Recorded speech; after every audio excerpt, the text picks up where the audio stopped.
আজকে মানুষের মনের ভাষা, মুখের ভাষা সবাই খুশি যে এইভাবে পরিপূর্ণভাবে ঈদের আয়োজন করা হয়েছে। আমরা সবাই ঐক্যবদ্ধভাবে ঈদের জমাত পালন করতে পারছি।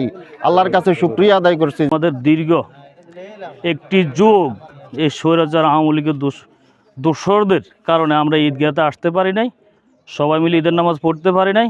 অনেক দুঃখ ছিল, মনে অনেক কষ্ট ছিল। সব কষ্ট দুঃখ নিরসন করে আজকে আমরা মনপালবাসী প্রমাণ করেছি যে আমরা মনপালের স্বার্থে আমরা একতাবদ্ধ আছি, একতাবদ্ধ থাকব। আগামী প্রজন্মে যেন আমরা সুন্দরভাবে এই ইতিহাস আমরা সৃষ্টি করতে পারি এবং এই সুন্দর এই পরিবেশ ঠিক রাখতে পারি। চাই যে আমরা যাদেরকে দায়িত্ব দিয়েছি, যদি প্রয়োজন মনে করে আমাদের যখন যেখানে ডাক দেয় এখানে যাব, সহায়তা করব। আমি চাই এদের মাধ্যমে আমাদের এই সমাজ, এই গ্রাম যাতে পরিবর্তন হয়, যাতে আদর্শ গ্রাম, আদর্শ সমাজ হিসেবে চিহ্নিত হয়। সবার মনে যেন একটা আনন্দের উপভোগের যে ছড়িয়ে পড়ছে, তা বলা যাবে না।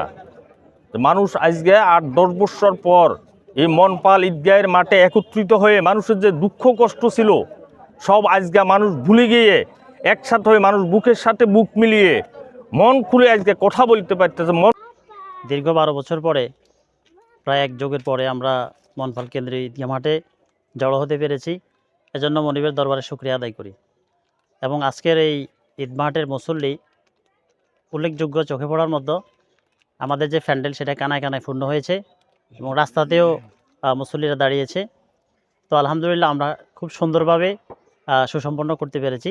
আমরা ঈদুল ফিতরের সালাত আদায় করতে পেরেছি। আল্লাহর দরবারে শুকরিয়া আদায় করি। আমাদের আজকে আনন্দের বিষয় এটা হলো, আমরা আজকে দীর্ঘ 8-9 বছর পরে একসাথে ঈদের জামাত আমরা আরম্ভ করতে পারছি। আমাদের যে তরুণরা এগিয়ে এসে যে সহযোগিতা করেছে। আজকের এই দিনে আমাদের যত ক্লেশ, বিদ্বেষ, হিংসা ছিল আমাদের গ্রামে, আমরা সবাই মিলে ইনশাল্লাহ অন্তত একটা নামাজ পড়ার পরে আমরা একদম ক্লিয়ার হয়ে গেছে, আমাদের অন্তরটা একদম পরিষ্কার হয়ে গেছে।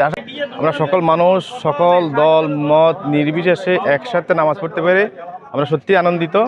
প্রতি বছরে 2বার আমাদের এই মিলন মেলা ঘটে। এই দুইবার মিলন মেলার মধ্য দিয়ে আমাদের যে ভ্রাতৃত্বের যে অটুট বিশ্বাস, এটা আসলে আমরা ধরে রাখতে চাই।